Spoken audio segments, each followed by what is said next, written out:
जी, आगे आ गया molecular formula. Molecular formula में हम बात कर चुके हैं कि ये मॉलिक्यूल का फार्मूला होता है, और मॉलिक्यूल क्या होते हैं? Covalent compounds. एग्जांपल्स हम पहले भी देख चुके हैं।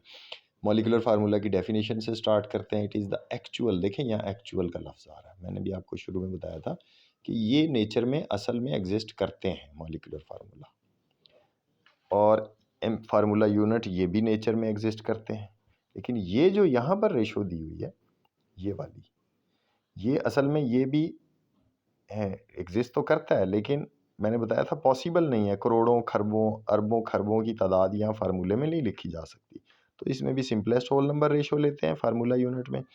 सैंड के केस में भी है, लेकिन जो ग्लूकोज का था, ग्लूकोज का एक्चुअल फार्मूला ये था, और इसका एम्पिरिकल फार्मूला जो कि एग्जिस्ट नहीं करता, हम अपनी आसानी के लिए इसको सिंपलेस्ट होल नंबर रेशो में इसमें कन्वर्ट कर लेते हैं।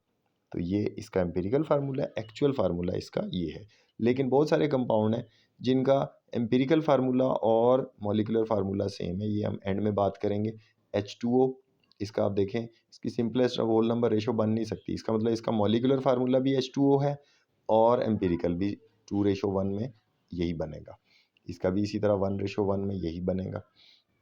तो एग्जाम्पल पहले समझ लें, एग्जाम्पल जब समझ जाएंगे तो ये भी आपको बात आसानी से समझ आ जाएगी।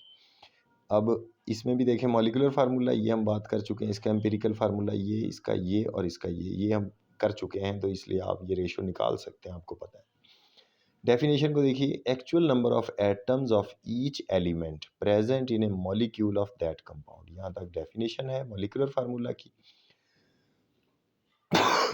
अब ये मॉलिक्यूलर फार्मूला और एम्पिरिकल फार्मूला का रिलेशनशिप क्या है, जो पीछे हमने पढ़ा था, वो है n से, यानी जिस नंबर से हमने इसको कट किया था। और ये 6, 12, 6 था, इसको हमने कट करके 1:2:1 जो लेकर आए थे, हमने इसको 6 से कट किया था। 6 1 द 6, 6 2 द 12, 6 1 द 6। तो ये जो n है यहाँ पर 6 हो जाएगा। इसका मतलब है अगर हम इसके एम्पिरिकल फार्मूला यहाँ लिख के उसको उसी नंबर जिससे हमने कट किया था, जो n था, वो होल नंबर है, 1 2 1 2 3 कोई भी हो सकती है। यहाँ पर इस केस में वो 6 है, तो इसको 6 को इससे फार्मूले से मल्टीप्लाई करेंगे तो हमें वापस मॉलिक्यूलर फार्मूला हासिल हो सकता है। तो ये इनका आपस में रिलेशनशिप। इसी तरह यहाँ इसको 2 से कट किया था, तो इस केस में n 2 हो जाएगा, 2 से मल्टीप्लाई करेंगे वापस आ जाएगा। यहाँ पर 6 से कट किया था, 6 से इसको मल्टीप्लाई करेंगे, ये फार्मूला हमें वापस हासिल हो जाएगा। तो ये बेंजीन की बात उसने बता दी, उसके बाद उसने टेबल की बात बता दी, 3 एग्जाम्पल हैं, और आखिर में जो मैंने आपको बताया कि ये कुछ कंपाउंड ऐसे होते हैं जिनका मॉलिक्यूलर फार्मूला और एम्पिरिकल फार्मूला सेम होता है, तो उसमें हम चेंज नहीं कर सकते। उसकी और भी एग्जांपल्स आगे आएंगी तो हम वो डिस्कस करेंगे। तो यहाँ तक ये हो गया मॉलिक्यूलर फार्मूला। आगे आ गया जी मास। मास कैसे फाइंड करना है? तो इसके लिए आपको एटॉमिक मासेस ऑफ एटम्स आने चाहिए। जैसे हमने पीछे भी कैलकुलेट किया था वाटर का, आपको याद होगा, हाइड्रोजन का एटॉमिक मास या मास नंबर है 1, 2 हाइड्रोजन का होगा 2, ऑक्सीजन का होता है 16, 16 + 2 18। क्लोरीन का जो एटॉमिक मास है, ये बड़ी इंटरेस्टिंग चीज़ है, ये इसको आप यहाँ पीरियोडिक टेबल पर आ जाएं तो यहाँ से समझें, वरना अक्सर बच्चे गलती कर जाते हैं। पेज नंबर 48 खोल लें। 48 पर अगर आप ये देखें, यहाँ पर क्लोरीन का मास एटॉमिक नंबर ऊपर 17 लिखा हुआ है, और एटॉमिक मास या रिलेटिव एटॉमिक मास, ये सारे एटॉमिक मासेस नीचे दिए हुए हैं पीरियोडिक टेबल के अंदर।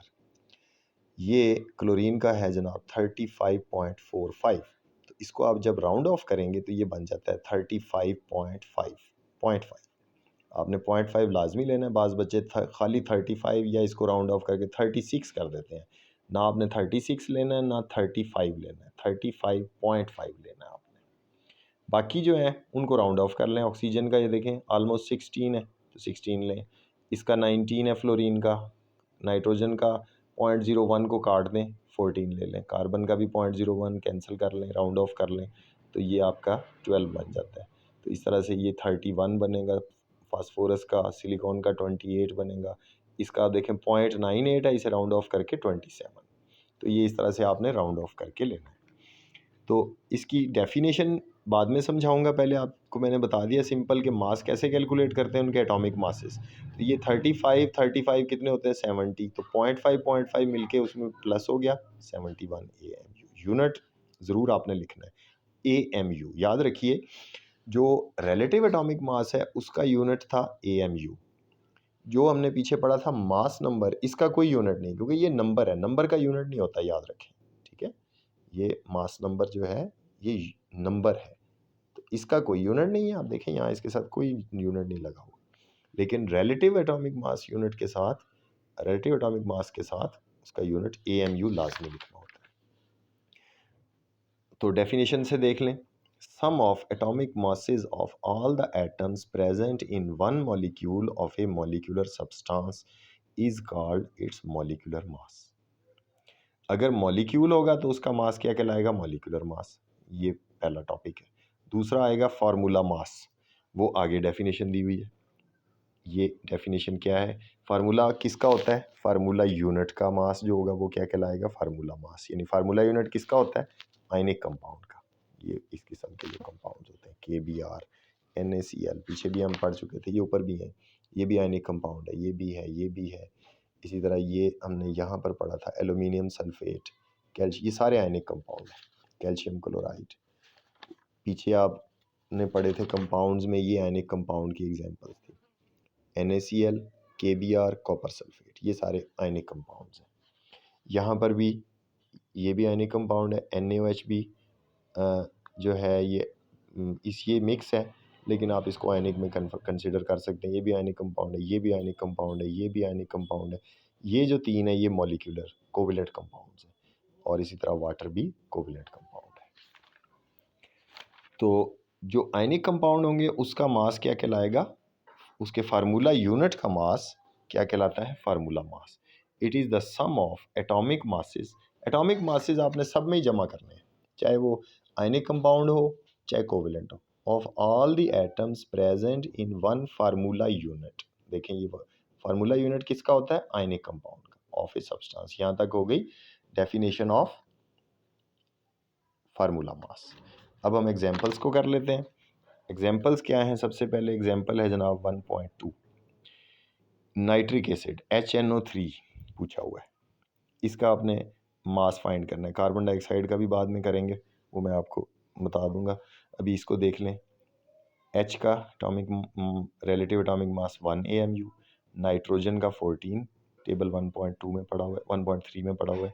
ऑक्सीजन का 16, और ये चूंकि 3 है, 3 से 16 को मल्टीप्लाई कर देंगे, आप ये देखें 48 हो गया, प्लस 14 प्लस 1 63 है। कार्बन डाइऑक्साइड का 44 कैसे आया जनाब, कार्बन का रिलेटिव एटॉमिक मास अगर आपको याद हो या मास नंबर 12 था, और ऑक्सीजन का कितना होता है 16। अब 2 16 का हो जाएगा 32, 32 प्लस 12 44 है। तो ये आसान है, इस तरह से आप इनके एटॉमिक मासेस एटॉमिक मासेस की मदद से फार्मूला मास या मॉलिक्यूलर मास कैलकुलेट कर सकते हैं। दूसरी एग्जांपल है जनाब, तीसरी एग्जांपल है सोडियम क्लोराइड की। तो सोडियम को अगर आप देखें पीरियोडिक टेबल में जाके, वही पेज नंबर 48 पे, तो उसका मास होता है 23। जाके चेक कीजिएगा आप, ठीक है 23। और क्लोरीन का आपको मैंने बताया था 35.5 होता है। 35.5 और 23 को आप प्लस करें तो आंसर आ जाता है 58.5। कैल्शियम कार्बोनेट का भी आसान है। कैल्शियम का अगर आप पीरियोडिक टेबल में जाके देखें है मास 40 प्लस 12, कार्बन का 12 हो गया, और एक ऑक्सीजन का 16, और 3 का कितना हो जाएगा 16 3 ज़ा 48, 48 प्लस 12 प्लस 40, इन सबको आप प्लस करें तो ये 100 आ जाता है। तो ये 100 से तो वैसे ही मतलब को याद रहता है, अगर गलत भी हो जाए तो आप इसको लिखने का तरीका आप ये ज़हन में रख लें। इस तरह से तरीका क्या है कि जितने भी एलिमेंट्स हैं उनके पहले आप क्या लिखेंगे, एटॉमिक मासेस इस तरह से लिख देंगे, फिर फार्मूला लिखेंगे, फिर जो जितनी दफ़ा फार्मूले में वो आ रहा है, अगर यहाँ पर ऑक्सीजन 3 टाइम्स था तो आपने 16 को 3 से इस तरह से, यहाँ 4 से मल्टीप्लाई किया हुआ, यहाँ 3 कर लेंगे, प्लस दरमियान में प्लस आता है। इधर से शुरू करते हैं। कैल्शियम का यहाँ पे 40 आ जाएगा, लेकिन चूँकि एक ही है, 1 लिखने की ज़रूरत नहीं है, प्लस कार्बन का 12, ऑक्सीजन 3 मल्टीप्लाई 16, तो ये 100 आ गया। अब हम इसको देख लेते हैं। ये है जनाब कंपाउंड पोटाशियम सल्फेट। के जो है पोटाशियम, अगर आप पीरियोडिक टेबल में देखें, उसका रिलेटिव एटॉमिक मास है 39 AMU। सल्फर का जनाब होता है 32, ऑक्सीजन का 16। तो आपने इसी तरह 39 प्लस मल्टीप्लाई 2, क्योंकि K2 था, सल्फर 1 है प्लस 32, 1 ना भी लिखें कोई हर्ज नहीं। ऑक्सीजन 16 मल्टीप्लाई 4, तो ये 64 हो गया। 32 78 को प्लस किया 174 है। तो ये है जनाब इसके मासेस फाइंड करने का तरीका। मज़ीद एग्जांपल्स जो हैं वो ये आपकी की बुक में भी दी हुई हैं, तो वहाँ से आप करेंगे तो ये बड़े आराम से आप कैलकुलेट कर लेंगे। और अगर किसी को कोई कन्फ्यूजन हो वो चेक करवा दे मुझे कि मैंने आंसर वैसे भी होमवर्क में देंगे, तो वो जिसकी मिस्टेक्स होंगी वो मेंशन कर देंगे क्लास में। अगर ज़्यादा मिस्टेक होंगी तो क्लास में इंडिविजुअली भी आप मेरे पास आ सकते हैं। इसमें एक दो चीज़ें हैं वो मैं अभी आपको बता देता हूँ नेक्स्ट वीडियो में।